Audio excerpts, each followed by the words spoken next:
My name is Noor Fatima. I am student of class 10। जैसे कि previous lecture में मैंने आप लोगों के साथ प्रेजेंट कॉन्टिन्यूअस, प्रेजेंट इंडेफिनिट और प्रेजेंट परफेक्ट एक्सप्लेन किया था। इसी तरह आज के इस लेक्चर में मैं आप लोगों के साथ present perfect continuous tense explain करूंगी। हमारे पास इसकी आइडेंटिफिकेशन क्या है? रहा है, रही है, रहे हैं। यहाँ पे बच्चे कंफ्यूज हो जाते हैं क्योंकि प्रेजेंट कॉन्टिन्यूअस की भी यही पहचान है, प्रेजेंट परफेक्ट कॉन्टिन्यूअस की भी यही पहचान है। इसमें एक खास डिफरेंस ये है कि जब हम लोग present perfect continuous tense use कर रहे होते हैं तो वहां पे हमारे पास रहा है, रही है, रहे हैं के साथ टाइम मेंशन होता है। जबकि हम प्रेजेंट कॉन्टिन्यूअस टेंस की बात करें तो वहां पे हमारे पास टाइम मेंशन नहीं होता। हम आगे बढ़ते हैं तो इंशाल्लाह अच्छे तरीके से समझ आ जाएगी। फार्मूलाज हमारे पास क्या है? सिंपल टेंस के लिए हम यूज करते हैं subject plus has, have, been, first form of verb plus ING plus since for object. यहाँ पे हमारे पास हेल्पिंग वर्ब क्या है? हैज है। हैज है में हमारे पास किस चीज की एडिशन हुई है? बीन की। जेरेंट फॉर्म भी इसको कहा जाता है, first form of verb plus ING. यहाँ पे सिंस फॉर लगाया जाता है। अब सिंस फॉर क्या होता है? सिंस फॉर का हमारे पास डिफरेंस इंशाल्लाह मैं आपको आगे बताती हूँ। इसी तरह नेगेटिव में हमारे पास subject plus has, have plus not और फिर बीन। बच्चे यहाँ पे कंफ्यूज हो जाते हैं, पहले हैज, हैव, बीन, नॉट लगा देते हैं, लेकिन पहले नॉट आता है और फिर बीन आता है। इसी तरह first form of verb plus ING since for object. और इंटरोगेटिव में हमारे पास हैज, हैव जो हेल्पिंग वर्ब है वो स्टार्ट में आ जाते हैं, प्लस सब्जेक्ट प्लस बीन, फिर वही first form of verb ING और सिंस फॉर ऑब्जेक्ट। अब सिंस और फॉर हमारे पास कहाँ पे यूज किया जाता है? जो सिंस होता है, जैसे कि हम टेंस बनाए, वो 2 घंटे से पढ़ रहा है। अब हमारे पास ड्यूरेशन टाइम है, हमें नहीं पता कि स्टार्टिंग टाइम क्या है। इस वजह से हम लोग यूज करते हैं फॉर, जब हमें स्टार्टिंग टाइम ना पता हो। और जब हमें स्टार्टिंग टाइम पता हो, जैसे कि वो सुबह 7 बजे से पढ़ रहा है, इसके लिए हम यूज करेंगे since.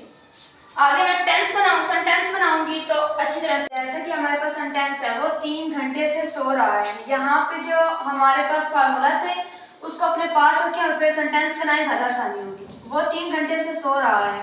He has been sleeping for 3 hours. अब हमने यहाँ पे फॉर क्यों यूज किया? क्योंकि हमें नहीं पता कि 3 घंटे कौन से हैं। सुबह के 3 घंटे, शाम के 3 घंटे, ये ड्यूरेशन टाइम है। स्टार्टिंग टाइम का जब हमें पता हो तो हम सिंस यूज करते हैं। इसी तरह हम अगली सेंटेंस की तरफ बढ़ते हैं। वो 7 बजे से सो रहा है। अब हमें स्टार्टिंग टाइम पता है 7 बजे से। He has been sleeping since 7 o'clock। इसी तरह नेगेटिव देखते हैं। मैं तुम्हें इतने घंटों से कुछ नहीं बता रहा हूं। I have not been telling you anything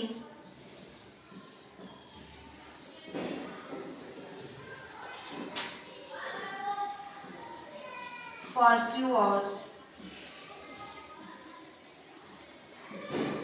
इसी तरह अगर इंटरोगेटिव देखा जाए, क्या मैं तुम्हारा 2006 से इंतजार कर रही हूँ। Have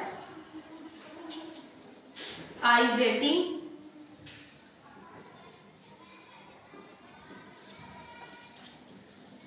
for you since 2006।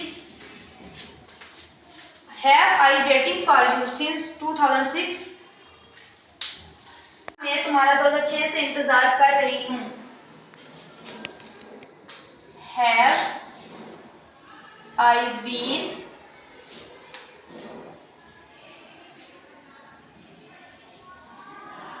waiting for you since 2006।